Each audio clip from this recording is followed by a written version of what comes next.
It's not just the technology and the products and solutions and the companies that you're building, but the relationships that you're forming with extremely intelligent, forward-thinking people. Welcome to Women Talk Tech, the podcast for business professionals committed to advancing women in the tech sector.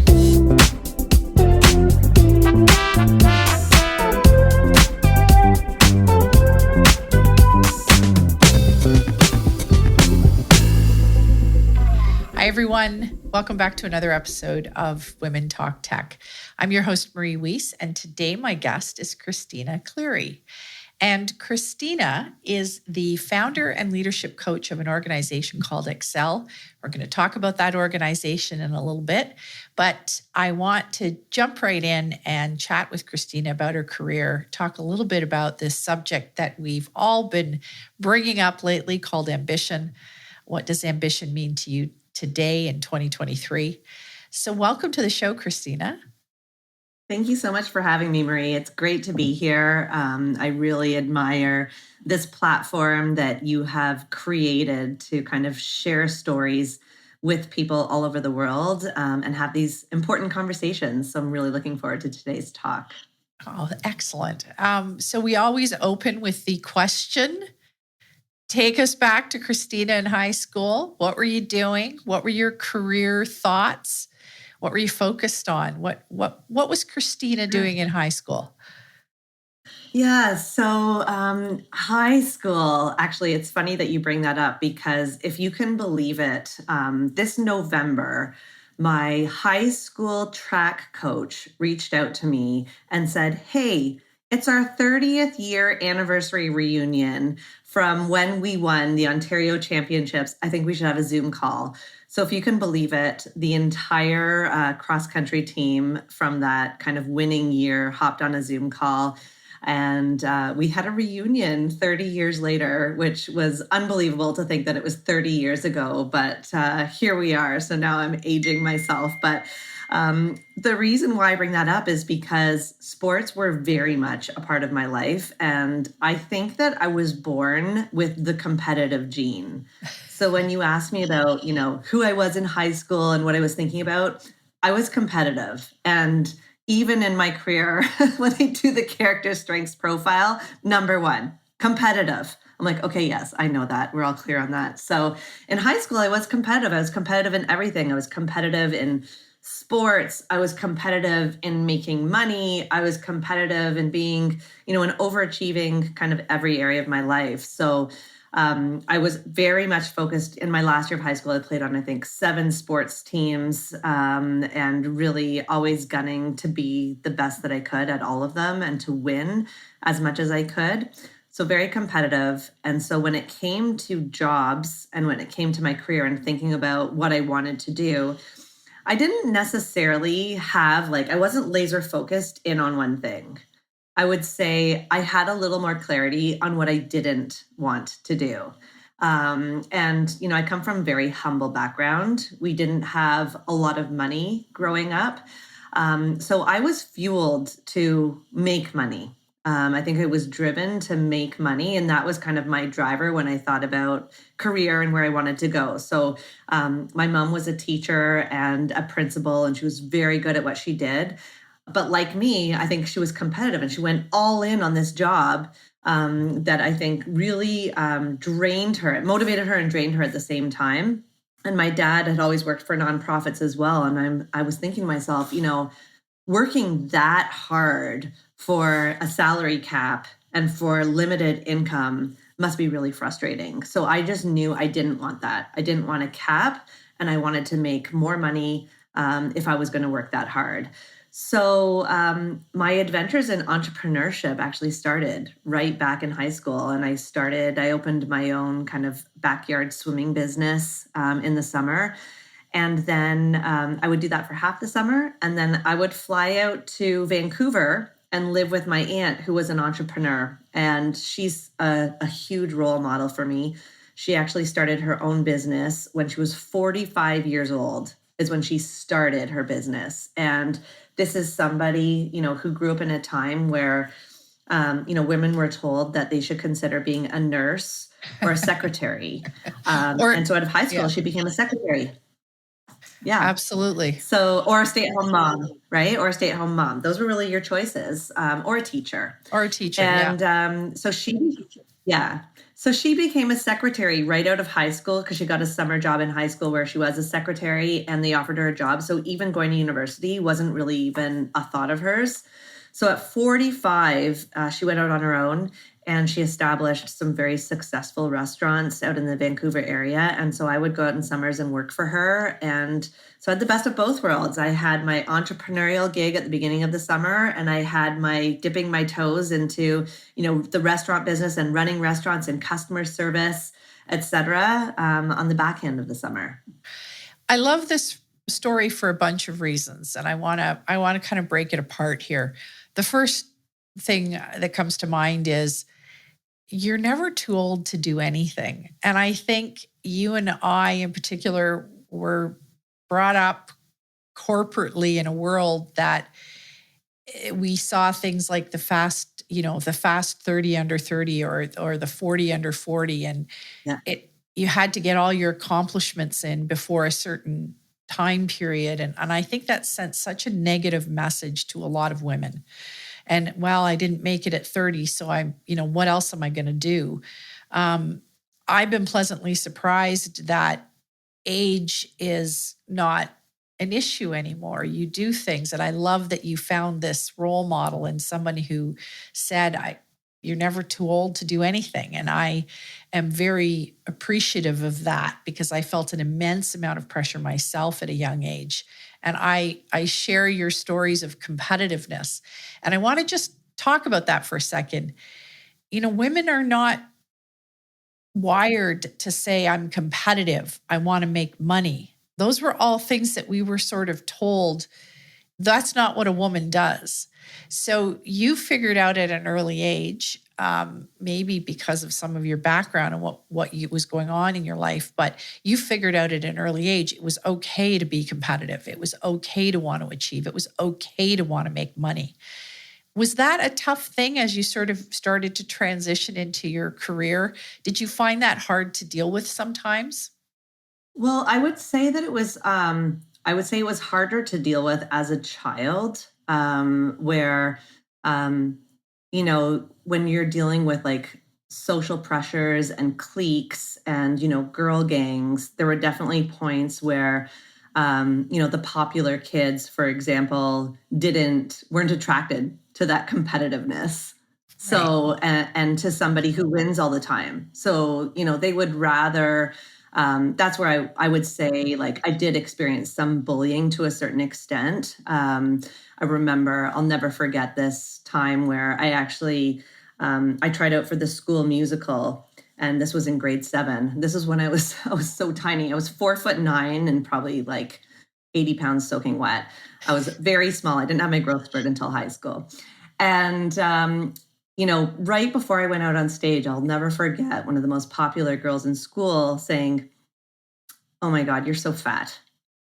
And I was like, and that was right before I went out on stage for the lead role for this musical that was 2.5 hours long. And I just, burst into tears and found that really hard. And I found that was probably the first time when it comes to being competitive and seeing other women look at you as competition and not supporting you, not lifting you up.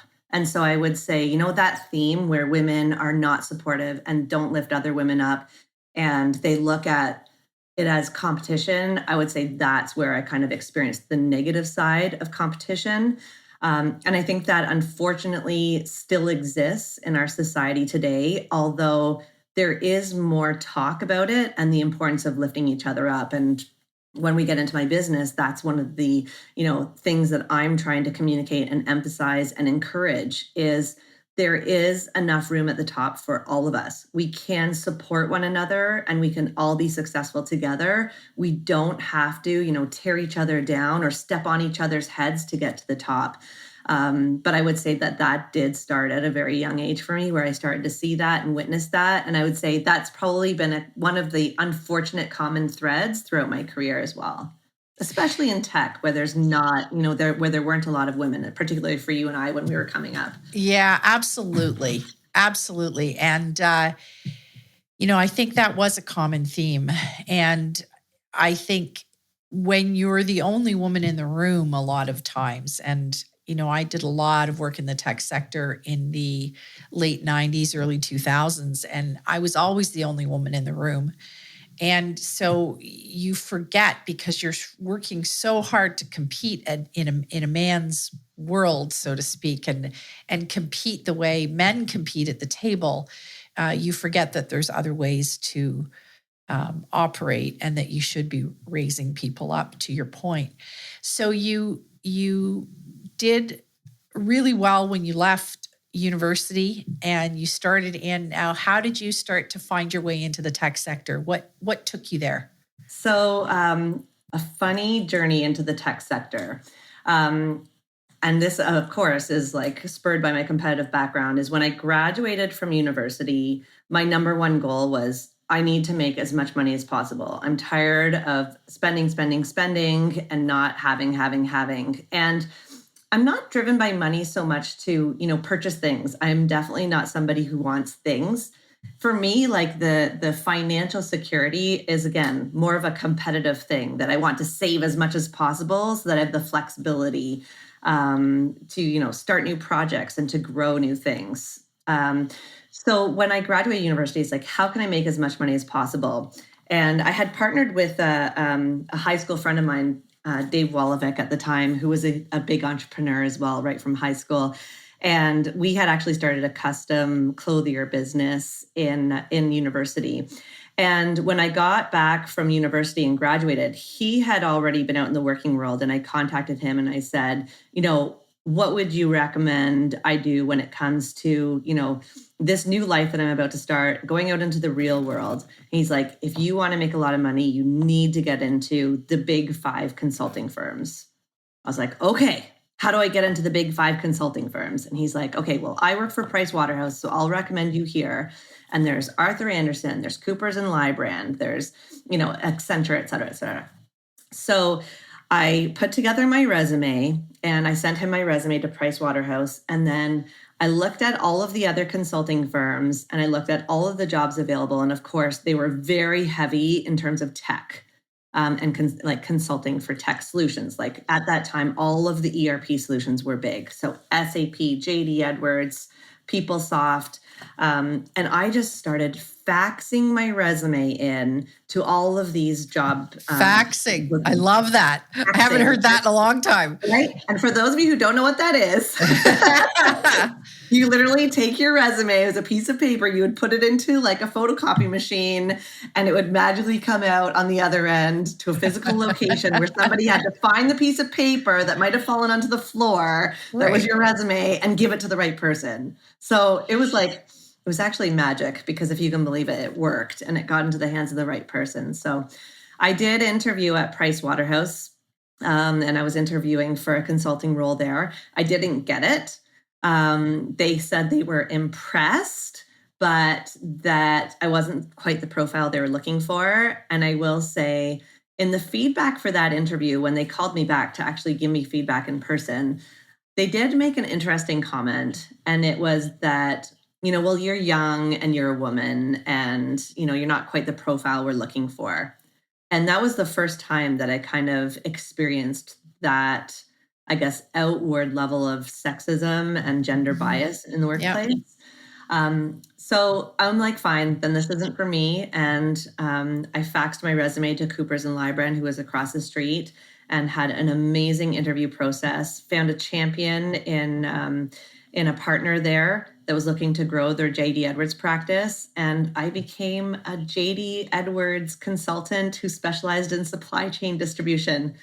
And so they shipped me off to Colorado and I trained for 3 weeks in tech.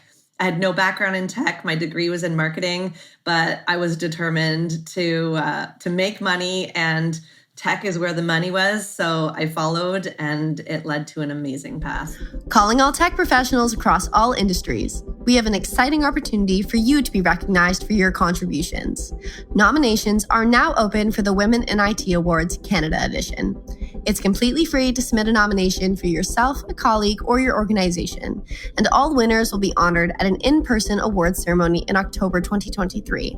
Visit the link in our show notes to submit your nomination today. The deadline is Friday, June 9th. Good luck. So let's talk about that for a second. I want to unpack that for a moment because I love the story, and I think that for any of our young listeners out there, the message we've been trying to share is, think of an area that you're passionate about and be honest about what your passions are. There's nothing wrong with saying you want to make money for whatever reason, and I think a lot of women shy away from saying that. Yeah. And then there's always a tech angle. And, tech is still the place to make money. Tech is still the place where there's interesting jobs, there's interesting work. But we still haven't cracked the barrier on getting past that 21, 22, 23% of women in tech. Yeah. Because I still think there's this intimidating angle to it. There's this intimidation about why would I want to do that? That's people coding in a basement in hoodies, and it's not. There are so many interesting angles. You could get up to speed on a product in 3 weeks. And I know there's people on my team now, when we need to look at a new tech solution, we can get up to speed in 3 days and figure out how to apply it. Yeah. So I love that, telling people to really look hard. And we've been talking about this forever on the podcast. If you're young, you're coming out of school, if you're not considering a career in tech in some way, you're probably limiting yourself right off the bat. And, there's always going to be an opportunity, and you can always go back to teachers' college. Yeah. I always say to people, you can always go back to teachers' college, but, once you're in tech, there's so many places to go. So you had this job. You're at one of the big consulting firms, and I love that you're bringing up all these brand names because I haven't heard some of them for years. And I'm totally dating myself. No, but listen, I was working in the accounting profession in the mid 90s, and so I knew all these companies really, really well. Right. And so it's so funny as you see the evolution of them.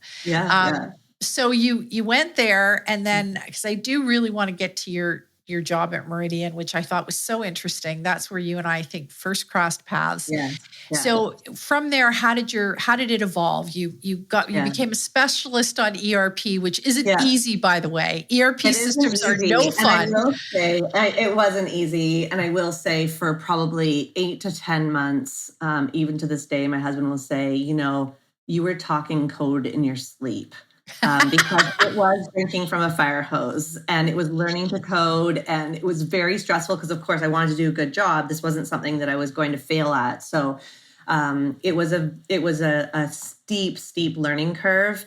But I do feel that understanding how tech works, managing client expectations, delivery dates, dealing with that high level of stress, traveling, we're all laying the foundation for, what it's like to work in tech. And so I did eventually make my way back into the marketing team in consulting. So I left the tech world, went into the marketing team for the same consulting firm. And at that time, we ended up having, when companies are being set to acquire, there's a bit of a quiet period. And that's exactly what happened in my business. It was when PricewaterhouseCoopers and the consulting side was being purchased by IBM. Of course, I was way too low on the totem pole to know that was happening. But our budgets were cut and our workload was cut, and I was bored. And so that's when I started opening emails that were forwarded to me about other opportunities. And one of these interesting emails was from somebody who my husband did his MBA with. His name was Daniel DeBow, and he's one of the founders of WorkBrain. And WorkBrain was a startup in the Toronto area. And I thought, okay, maybe I'll take a look at this because they were looking for marketing leaders. So I started talking to Dan and David Stein at the time, which led me to David Ossip. And they had started this really interesting startup called WorkBrain. And my husband and I decided, okay, I'll be the risky one and I'll go into tech because my husband worked for one of the big banks. You be the the solid career, the stable one, and I'll be the tech person who's taking risks, etc. So off I went, accepted. That was kind of my first tech job. And so what was interesting about that is my first foray in negotiating salary, negotiating stock options, which were things that I wasn't familiar with at all. And I think that when we look at tech as a career and we look at how much money could be made in tech, oftentimes I think, when we're in high school and we're looking at what to go into, I think there is a gap in terms of the knowledge that guidance counselors have with regards to how tech works and how compensation works. And I think there's probably like some education that needs to happen there, because I just don't think that some kids who don't have parents in tech have access to that information. Absolutely. Absolutely. And I think that you're bringing up a great point. I know I suffered from the same issue, and you're bringing up a great point that kids will naturally gravitate to what they see around them, right? They'll grab, and oftentimes they go into the quote unquote family business. If that was teaching, then they become teachers. If it was nursing, they become nurses. If it was accounting, they become accountants, and it goes from there. And I think that we need to open up kids' eyes to all these other opportunities out there. I remember WorkBrain very well as a startup in the Toronto, and it was one of the really successful ones. Mm-hmm. So clearly you picked the right horse. Yeah. And when you were doing that, did you, and again, I've worked for startups, and I know you are very much drinking from the fire hose in those situations. Yeah. What did you learn from that experience? So that was back in the era of the early 2000s, when startups were really kind of making waves, especially in the Toronto area. I think that's where we saw a lot of tech startups like really starting to take ground. Now, I did pick the right horse because David Ossip, who is a phenomenal leader and CEO and entrepreneur, has had a very successful track record of 4 or 5 businesses, and now he's a VC and he's still the chairman of Ceridian. So I did pick the right horse, and what a learning experience that particular period of time where I stayed for 7 years set me up for. So we grew from, when I joined, it was around 50 people. And we grew that business and eventually went public on the Toronto Stock Exchange and sold it to Infor out of Atlanta for, $250 million. So was able to experience, very fast growth, the trials and tribulations of building a technology solution, of running a marketing organization for a fast growth company, for learning the ins and outs of, demand generation, the sales pipeline, the importance of marketing as a revenue engine, and the importance of collaborating across all aspects of the organization.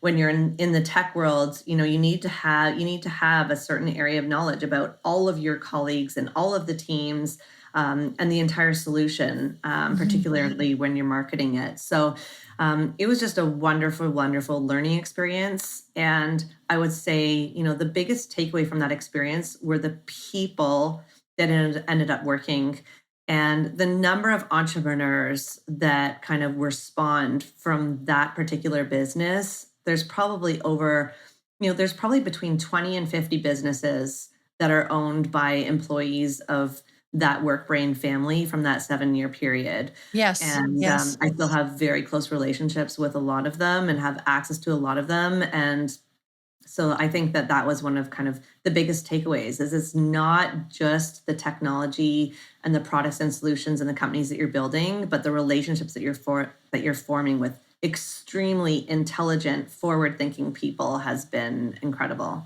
Awesome. All right, let's fast forward to what you're doing now. Tell us a little bit about ACCELLE. Okay, so here we are. After WorkBrain, I did a couple of stints, went to work with David again, the right horse I bet on him a second time at Ceridian, became the chief marketing officer there. And while I was the chief marketing officer there, I noticed, as I had throughout my entire career, that there was always a gap in women in leadership. And the gap from a gender standpoint continued to persist from the very start of my career through to the very end of my career. So when I was in a position of being in the C-suite, I had access to resources, to budget, and I was able to support the Women's Employee Resource Group and really form a solid foundation and support our women and, create a community for them to keep them in the organization and to keep them moving up into the C-suite. When we look at organizations, typically it's 50-50 gender at the lower level positions. And by the time you get to the top, you're lucky if you have 20% women represented. So I was focused on that even in my last position as CMO. And when I left, I realized that, that was a real passion of mine, is how can we help solve this problem of this gap in gender equity at the top of organizations. So I went out and got my coaching certification because I was lucky enough to work with executive coaches throughout my career. And I knew that was a great skill and something that I might want to do. And so my business has morphed into really focusing on helping to create a world of diverse leadership. And I'm focused on providing products and solutions that support women in their journey to get as many women to the top as possible. So we do that by providing coaching solutions, content in terms of learning and development solutions, and also providing them with access to a community of like-minded women so that they know they're not alone in their journey and we have a safe space for them to communicate, to problem solve, and to learn. That's amazing.